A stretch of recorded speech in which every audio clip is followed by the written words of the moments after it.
मी सहज आपलं गुगल सर्चवर काय ट्रेंड करतंय हे बघत होते।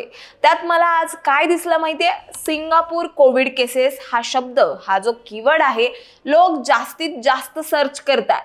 पण हा कीवर्ड का ट्रेंड करतोय जाणून घेण्यासाठी मी आणखीन थोडं रिसर्च केलं, तेव्हा जे मला कळालं ते फार गंभीर होतं। आपण त्या परिस्थितीतून गेलोय। आपल्याला माहितीये 2020 मध्ये कोरोनाने जगभर हाहाकार माजवला होता। या कोरोना काळात अक्षरशः सगळं थांबलं होतं। नोकरी, धंदे, वाहतूक सगळंच बंद होतं। या काळात झालेला लॉस लोक आजही भरून काढण्याचा प्रयत्न करताय। त्यात आता पुन्हा एकदा हा विषाणू डोकं वर काढताना दिसतोय। हाँगकाँग, सिंगापूर, थायलंड आणि चीनमध्ये कोरोनाचे रुग्ण झपाट्याने वाढतायत। एकीकडे सिंगापूरमध्ये रुग्णसंख्येत 28% वाढ झाली, तर दुसरीकडे चीनमध्ये 5 आठवड्यात रुग्णालयात चाचण्यांचा पॉझिटिव्हिटी दर दुप्पट झालाय। आशियात कोरोना पुन्हा डोकं वर काढतोय म्हणा, मात्र याचा भारताला खरंच धोका आहे का, याबद्दल आपण सविस्तर जाणून घेऊयात या व्हिडिओच्या माध्यमातून। त्यासाठी व्हिडिओ शेवटपर्यंत नक्की बघा। आशियातल्या अनेक देशांमध्ये सध्या कोविड-19ची नवी लाट पसरताना दिसते। हाँगकाँग आणि सिंगापूर सारख्या आर्थिक केंद्रामध्ये रुग्णसंख्या आणि मृत्यूंची संख्या गेल्या वर्षभरात उच्चांकावर पोहोचली आहे। ब्लूमबर्गच्या अहवालानुसार हाँगकाँगमध्ये 3 मे पर्यंतच्या आठवड्यात 31 गंभीर रुग्ण आणि 31 मृत्यू नोंदवले गेलेत आणि ही गेल्या एका वर्षातली सर्वाधिक संख्या आहे। सिंगापूरमध्ये गेल्या वर्षाच्या तुलनेत रुग्णसंख्येत 28% वाढ झाली आहे आणि मेच्या 3 तारखेपर्यंत 14,200 नवीन रुग्ण आढळलेत। त्याचबरोबर थायलंड आणि चीनमध्येही कोरोनाचा संसर्ग वाढत असल्याचं दिसतंय। हाँगकाँगच्या सेंटर फॉर हेल्थ प्रोटेक्शनचे प्रमुख जे आहेत ते अल्बर्ट ओ यांनी सांगितलंय की सध्या कोविड-19ची सक्रियता खूप जास्त आहे। रुग्णालयांमध्ये गर्दी वाढते आणि श्वसन नमुन्यांचा पॉझिटिव्हिटी दर गेल्या वर्षापेक्षा अधिकच आहे।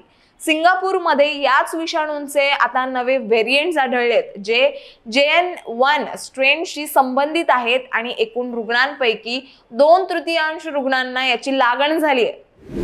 मात्र चीनमध्ये परिस्थिती आणखीनच गंभीर होताना दिसते, कारण मेच्या 4 तारखेपर्यंतच्या 5 आठवड्यात रुग्णालयातले कोविड चाचण्यांचा पॉझिटिव्हिटी दर दुप्पट झालाय। हा दर गेल्या वर्षाच्या उन्हाळ्यातल्या उच्चांकापर्यंत पोहोचण्याची शक्यता आहे। याचा अर्थ चीनमध्ये पुन्हा एकदा मोठी लाट येऊ शकते। त्याचबरोबर थायलंडमध्येही यंदा 2 मोठ्या संसर्गाच्या लाटा आढळल्या आहेत। एप्रिलमधल्या सॉंक्रान या फेस्टिवल नंतर रुग्णसंख्या झपाट्याने वाढली आहे।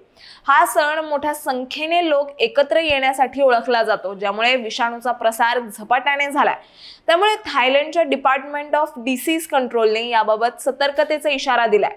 आता आशियातली ही वाढती रुग्णसंख्या भारतासाठी चिंतेची बाब आहे का, तर फिकीर नॉट, कारण सध्या भारतात कोविड-19ची परिस्थिती नियंत्रणात आहे। केंद्रीय आरोग्य आणि कुटुंब कल्याण मंत्रालयाच्या माहितीनुसार 17 मे 2025 पर्यंत भारतात फक्त 93 सक्रिय रुग्ण आहेत आणि कोणतीही नवीन लाट आलेली नाहीये। तज्ञांचं म्हणणं आहे की भारतात सध्या नवा व्हेरिएंटचा धोका नाहीये, पण शेजारील देशातील परिस्थितीमुळे सावधगिरी बाळगणं गरजेचं आहे। भारताने यापूर्वी कोविड-19च्या अनेक लाटांचा यशस्वीपणे सामना केलाय। लसीकरण मोहिमेमुळे आणि हर्ड इम्युनिटीमुळे भारताची स्थिती मजबूत आहे। पण तज्ञांनी सांगितलंय की आंतरराष्ट्रीय प्रवासामुळे नवे व्हेरिएंट भारतात येऊ शकतात, त्यामुळे विमानतळांवर स्क्रीनिंग आणि चाचण्यांवर भर देण्याची गरज आहे। त्यामुळे अशा परिस्थितीत काय काळजी घ्यावी, तर आरोग्य तज्ञांनी दिलेल्या सल्ल्यांनुसार सर्वसामान्यांनी गर्दीच्या ठिकाणी मास्क वापरावा, विशेषतः प्रवास करताना, आणि वारंवार हात धुणं आणि सॅनिटायझरचा वापर करणं, जेणेकरून संसर्ग होणार नाही। एवढंच नाही तर लक्षणांवर लक्ष ठेवणं देखील तेवढंच गरजेचं आहे। ताप किंवा खोकला दिसल्यास तातडीने चाचणी करा आणि डॉक्टरांचा सल्ला घ्या। अद्याप भारतात कोरोनाची लाट आली नाहीये, पण ती प्रवाशांमुळे येईल याची शक्यता नाकारता येत नाही।